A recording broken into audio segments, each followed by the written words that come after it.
Bismillahirrahmanirrahim. Assalamualaikum warahmatullahi wabarakatuh. Perkenalkan, saya Dr. Hasan, dokter yang berjaga pada klinik hari ini, Bu.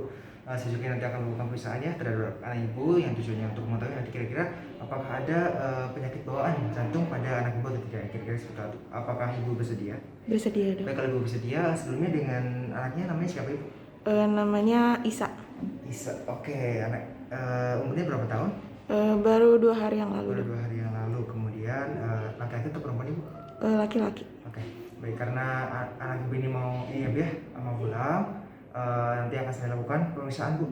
Jadi saya akan periksa jantungnya, kira-kira nanti apakah ada ya tadi sudah saya sebutkan apakah ada masalah jantung bawaan pada anak ibu atau tidak, seperti itu, Bu, supaya bisa menghindari dari masalah yang lebih besar nanti ya, seperti itu. Ibu bersedia, Bu? Bersedia, Oke. Dok. Selanjutnya jika ibu bersedia, saya akan menyiapkan alatnya terlebih dahulu, yaitu pertama ada manekin bayi, kemudian di sini ada stetoskop untuk pediatrik dan juga ada pulse oximeter untuk bayi. Kemudian juga ada formulir untuk pemeriksaannya. Kemudian kita pastikan terlebih dahulu bayinya ini dia itu dalam keadaan tenang dan juga hangat. Kemudian jangan melakukan screening pada bayi ketika bayinya ini kedinginan, kemudian dia menangis, dan juga bayinya pada saat melakukan prosedur fototerapi. Kemudian untuk selanjutnya saya akan memeriksa pada wajah bayi terlebih dahulu. Di sini kita lihat pada bibirnya dan juga lidahnya apakah ada sinusitis atau tidak, seperti itu. Di sini bisa dilihat dia tidak ada. Kemudian kita akan melihat pada respirator lidahnya. Kita buka bajunya, kita lihat pada bagian dadanya.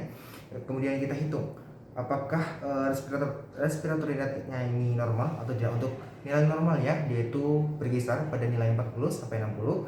Kemudian jika bayinya mungkin takipna, dia akan di atas 60 per menit. Kemudian jika bradipna, dia akan di bawah 40 kali per menit. Jika apna, dia kurang dari 20 kali per menit. Dan juga nanti akan henti nafas. Kemudian selanjutnya saya akan melakukan palpasi pada arteri femoralnya. Di sini saya akan buka terlebih dahulu.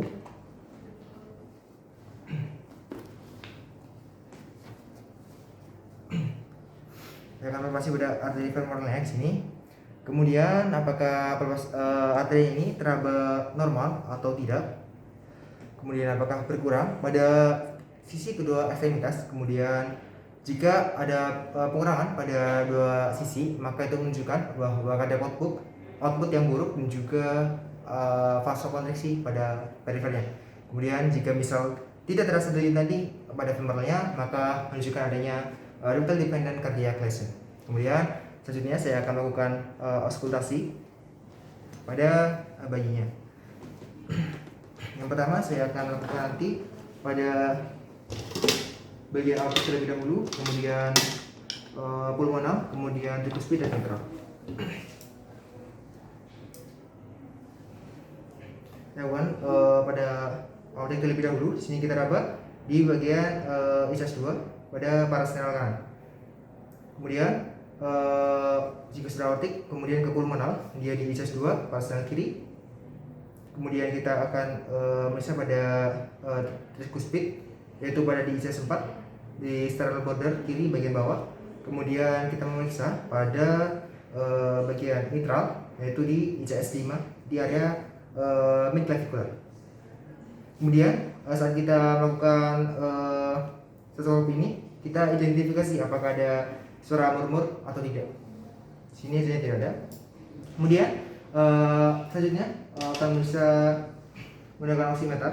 Di sini yang pertama kita pastikan kulit bayi ini sudah bersih dan juga kering. Kemudian pemeriksaan ini tuh tidak dilakukan bersama dengan pemeriksaan tekanan darah. Kemudian kita akan nyalakan pulse oximeternya. Kemudian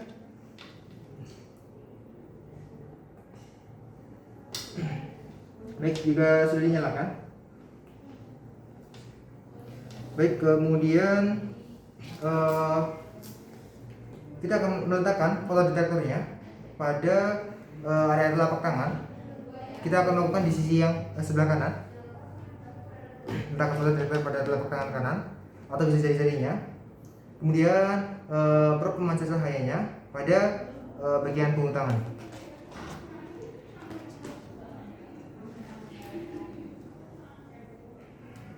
Kemudian kita bisa sebelumnya kita pastikan terlebih dahulu bahwa sensornya ini menempel pada kulit, kemudian kita akan lihat hasilnya dan kemudian kita tuliskan hasilnya pada formulir. Selanjutnya saya akan melakukan penilaian yang di bagian kaki, di bagian kanan. Persis sama, kita letakkan fotodetektor pada telapak kaki pasien. Kemudian kita letakkan probe dengan cahayanya di area punggung kaki pasien seperti ini. Kemudian kita akan lihat hasilnya dan kita akan catat juga pada formulir. Selanjutnya kita akan ikuti menggunakan algoritma. Jika misal hasilnya dia di atas 95 untuk penilaian pada tangan dan kaki, maka dan juga perbedaannya itu kurang dari 3%, maka itu adalah yang normal ya. Screeningnya lulus. Kemudian jika misal dia kurang dari 90% untuk pemeriksaannya, maka pada tangan dan kaki maka itu adalah tidak lulus pemeriksaan, maka dan langsung dirujuk ke dokter spesialis kardiologi. Kemudian jika misal hasilnya itu di antara 90 sampai 95%, 90 sampai di bawah 95%, kemudian dengan perbedaan antara tangan dan kaki itu lebih dari 3%, maka kita akan tunggu selama 1 jam dan lakukan pemeriksaan yang kedua. Jika hasil pemeriksaan kedua masih sama, kita akan tunggu 1 jam lagi dan kemudian kita lakukan pemeriksaan yang ketiga. Dan jika hasil yang ketiga masih sama, maka artinya dia itu tidak gagal screening dan kita akan langsung merujuk ke dokter kardiologi seperti itu. Baik Ibu, ini untuk hasilnya alhamdulillah sudah selesai. Di sini hasilnya untuk SpO2-nya yang pada tangan sebelah kanan, dia ini alhamdulillah dapat nilai 97 dan yang pada kaki 97 juga. Nah, ini menandakan dan sebelumnya untuk perbedaan saturasinya itu 0 lebih. Dan ini menandakan bahwa anak Ibu ini lulus screening Ibu dan insya Allah tidak ada masalah pada jantung dari anak Ibu seperti itu. Apakah Ibu mengerti? Bisa dimengerti, Dok. Apakah ada yang ingin ditanyakan lagi, Bu? Tidak, Dok. Baik, sekian. Terima kasih. Assalamualaikum warahmatullahi wabarakatuh.